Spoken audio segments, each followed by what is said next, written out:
Un truc de dingue, ouais. On se connaissait pas et on a fait 20 km ensemble. On a fait un semi ensemble. Voilà. Il avait son petit chrono, son petit métronome, moi ma techno dans les oreilles et on a envoyé jusqu'à là.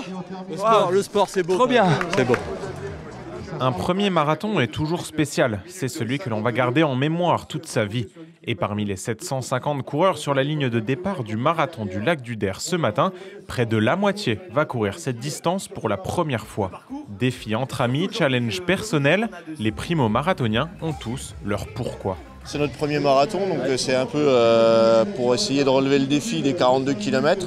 Ça fait plusieurs années que je suis bénévole sur le marathon et donc j'ai décidé de passer de l'autre côté de la course. Et du coup, moi j'ai suivi, du coup pas le choix. C'est une case à cocher quoi, on se dit un marathon de fait, et puis après peut-être d'autres courses par la suite quoi. On a toujours fait du sport avec mon frère, donc on s'est dit un marathon c'est quand même quelque chose à cocher quand on est sportif. On voulait le faire au moins une fois dans notre vie. Et c'est parti! Un dossard doré comme signe de reconnaissance, c'est entre Saint-Dizier et le Der que tous ces primo-marathoniens vont se mesurer à cette épreuve mythique et ses 42,195 km. On met à disposition beaucoup de choses, on essaye de les amener à courir. Je pense que c'est l'amabilité de tous nos bénévoles, la gentillesse de tout ce qui se passe tout autour de l'épreuve. Quand moi j'ai fait mon premier, j'ai fait des choses que je n'aurais pas dû faire. Et justement pour ne pas leur faire la même chose, il y a des entraîneurs et l'entraîneur de Julien Huard qui a donné des conseils et des bons conseils. Rapidement, tous arrivent sur la digue du lac. Au 25e kilomètre, la fatigue commence à s'installer, mais l'arrivée n'a jamais été aussi proche.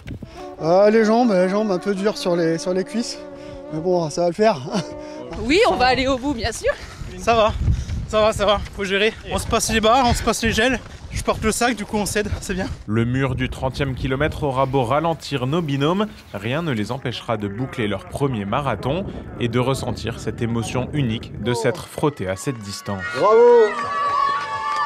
Les duos aussi qui en terminent. Pour Kevin et Salomé, ce jour restera gravé à vie sportivement, mais aussi sentimentalement. C'était truqué, c'est pas possible.